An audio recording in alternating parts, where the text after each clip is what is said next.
Hey, welcome back to EDUC 3233. We are moving into our next week and our next series of lectures and diving into some more specific theories on motivation. And one of the first ones we're going to look at is self-determination theory. And we touched on it a little bit last week, or at least in the last lecture, when we were looking at different elements of academic motivation. So really this week is going to be a bigger focus on the difference between extrinsic and intrinsic motivation. So intrinsic motivation sort of straight from the Ryan and DC text, which is where self-determination comes from. Intrinsic motivation is an activity for the inherent satisfaction of the activity itself. And then extrinsic motivation, the motivation is the performance of an activity in order to attain some separable outcome. So kind of thinking about the different aspects of where motivation may be coming from.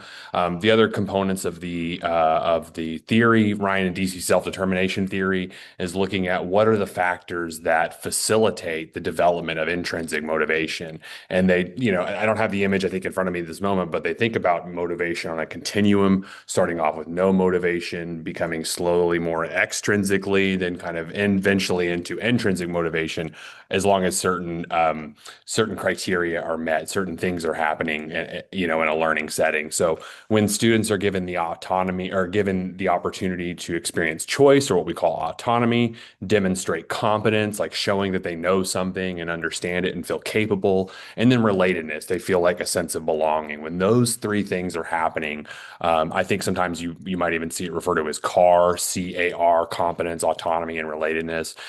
That's the kind of conditions that facilitate intrinsic motivation, that motivation that comes from within. So again, it's based on satisfying those three basic needs: autonomy, competence, and relatedness.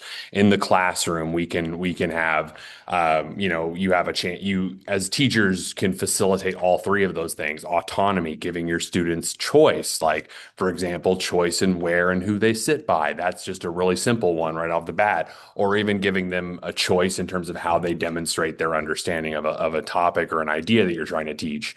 Competence, allowing them to show that they can be successful, they feel capable. It's kind of getting back into that idea of self-efficacy, which I think we've talked about maybe at least briefly. And then relatedness, is there a sense of belonging in the classroom? Do they feel that sense of belonging? Do they feel like, they can get along with you, their teacher perhaps, or their peers? And, do they feel like they fit in with the classroom? So, what do autonomy supportive classrooms look like? It's not laissez-faire, meaning everything is just kind of fair game and no rules or anything like that. It's there, like there's no structure to it. In fact, there is, where the big focus is making it more student centered. But again, it's by giving them choice, but it's structured choice. It's the choices that you can, you're okay with. You're not giving them the choice between, hey, do work and don't do work or whatever. It's like, hey, you can do your work and it could look like this, or it could look like this, or if you want to come together and we can talk about some other way. But again, giving them flexibility and choice. It is structured choice.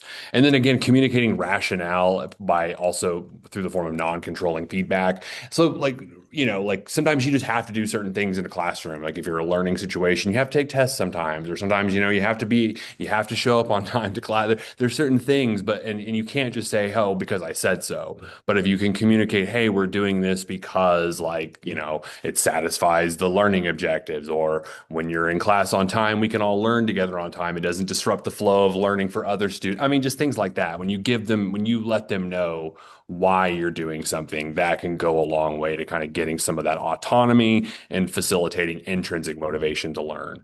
So anyways, that's going to be it for self-determination theory. We will jump into another theory of motivation in our next lecture series. So I'm going to go ahead and stop here and see you all next time. Take care.